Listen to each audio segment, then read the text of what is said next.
I'm going to talk about today is the market at the top, right? I've done a lot of topics regarding this. Yesterday sure looked like a top. It broke an uptrend that by the way, when you guys see my charts, I don't draw too many lines on my charts because it creates too much bias. But it broke an important uptrend actually yesterday, and today we're bouncing back as the first day of the month. But you guys got to be careful with this market. So I don't want you to be holding the bag. I don't want you, when they pull the rug, which they will. When I say they, obviously institutions, hedge funds, trillions of dollars sloshing around. When they do pull the rug, I want you to be ready, and I want you to be able to make money, because the market goes up the stairs. And it takes the express elevator down. And yesterday it took the express elevator down. Luckily, I had puts to protect my long side. I am quite balanced, actually, when you guys see my positions. And I'm always probably 50% to 40% of the account is always in cash to look for opportunities. But the other important thing is I am making sure that I don't get caught, right? I don't get caught with a rug pull. And that's why I trade in and out quite often out of those puts, index puts, because I'm more inclined to, on equity or calls, I need to have some sort of balance. And when the rug pull comes, like it did yesterday, out of the blue, right? The puts will protect you. In fact, it will make you money. But then you can't marry puts, because market has done wonderful. Last year, it's up 40%, 44% actually. It made, I don't know, 45 or 46 all-time highs this year. So the trend is up. I mean, you can't argue with the market, right? Market's going to do what it's going to do. You just got to trade what's in front of you. And I've done that really well in October. Hopefully finish the year strong. And so as far as the, is the market at the top? I don't know. I mean, market now, definitely with yesterday's massive downside move, today we'll call it a dead cat bounce. It's kind of bouncing a little bit. And the first of the month, obviously, institutions take some positions. We'll find out. Look, time will tell. All the signs are there, of a top, right? All the signs of overvaluation are there. And based on current market trends, it's not definitely considered a top, but then, I see the cracks in the system. I'm seeing it. And maybe after the elections that will happen. Maybe the first of the year it's going to happen. Because there is a lot of tax ramification that goes into these markets too, by the way. So, everybody has profits on the market, right? If you bought an index fund last October, you're up 40%. Well, if you sell it now, you're going to pay taxes coming April in 4 months, right? Hopefully long-term capital gains taxes or short-term capital gains taxes. Well, if you wait until January and sell it the 1st of January or 2nd of January, 1st of January markets are closed, now you don't have to pay the taxes on that capital gain for at least 16 more months until April 15th of 2026.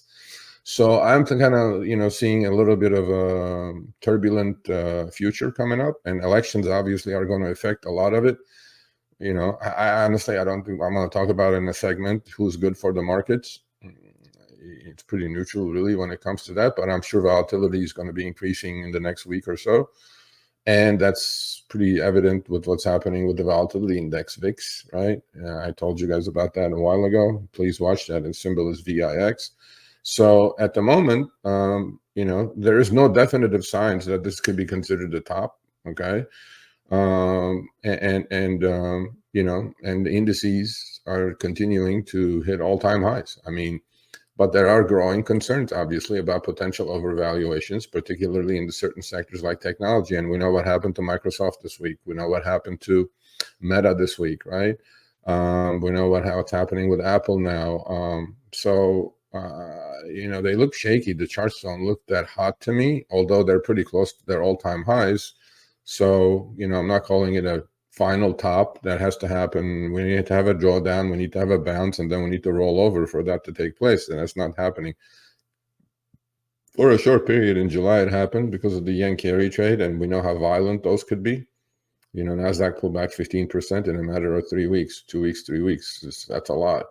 But you guys hopefully will listen to me and learn and protect yourself. And will there be a correction more than a bear market? Yeah, obviously. There's always corrections, but then over long periods of time, market does nothing but go up.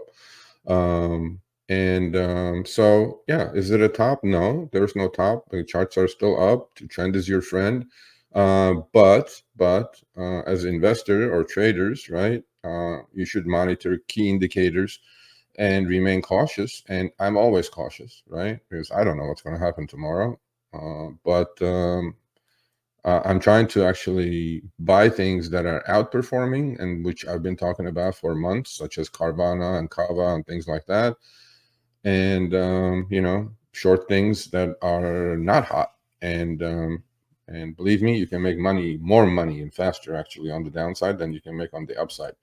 And so I'm going to actually read this part is, the key points to consider for a top is this: market performance. Major indices like the S&P 500 and the Dow Jones Industrial Average are currently experiencing sustained upward momentum. Correct. Dow Jones is up 500 or 450 points today, and same thing with the SPY and triple Qs. However, you have to pay attention to rotation, right? Not every stock goes up because the market's going up, right? Market's going up continuously does not mean your individual stock is going up unless you own the ETF. Then you're fine. That's why passive investing always beats kind of active investing. Not in my case, but in 95% of the cases. Dollar cost averaging is something I recommend. I mean, set it and forget it. Market has done well over 10% return over the last 100 years. Can't argue with that. That's average. That's down years and up years. But what I do pay attention to is sector concentration, not only that, but sector rotation, because not every stock will do well all the time, right? So there has been this AI boom going on. If you played that game for the last year, you did much, much better than the market did, right? So you need to pay attention to sector concentration. You need to pay attention to individual rotation. And that's what I try to do. I've learned that quite well over the years. What's hot? Why do I need to be? And that's the only way you can beat the indexes, okay? Obviously, there are valuation concerns. There's no question about that. The market at the moment, as an index, S&P 500, is selling close to 26 times PE. PE is price to earnings ratio. That's as close as the top as you can get as far as that number is stretched, right? So you need to pay attention. The historical average is about 16 and a half, 17. Interest rates have a lot to do with that. Now that the Fed is cutting rates, it may justify the 26 PE. But the other thing is the forward earnings estimates on the indexes are massive, right? The index this year is going to earn about $215 on S&P 500. Next year, it's supposed to, the estimates are 275. So that PE ratio is going to shrink as the earnings keep coming through, and the PE ratio will shrink, right? But there's a big but there. The but is, what if we go into a slowdown? Why is the Fed cutting rates? If we do go into a slowdown, those earnings estimates will start getting reduced, and then that 26 PE looks extremely high to me. And last but not least, Federal Reserve policy. Okay, so Federal Reserve keeps gaslighting the whole nation and say unemployment is fine. Well, it wasn't fine. Today, unemployment came out. It was horrible, horrible numbers. And but then market doesn't care, right? And we're at all-time highs. Look, all asset classes, Bitcoin, gold, silver, stock markets, all of them are at all-time highs, and Fed is cutting rates. I don't know. But the problem with that is that, though, the day they cut the first time, and in November, they're supposed to cut rates again by 1/4 of a point. And when they first cut it 50 basis points or 0.5%, I don't know, last month, what happened? Since then, interest rates have shot up. Literally, interest rates have shot up. And today they're going higher. Mortgages are higher than when the Fed cut the rates. Why? See, this is the first time when I said I've never seen this before. Fed is lowering rates, but the Fed is not big enough for the bond market. The bond market is saying, Fed, you're full of S. We're not buying a word you're saying. We're going to bring inflation back by cutting the rates. So something like stagflation can happen. The ugly S word, not the four-letter kind. And they're testing the Federal Reserve here. Federal Reserve says we're going to cut rates. We're going to go into QE, quantitative easing, but the bond market saying no, no, no. And the way you can look at that bond market, look at the long-term interest rates shooting up since the day they cut it. They have done nothing but go up. So we'll see.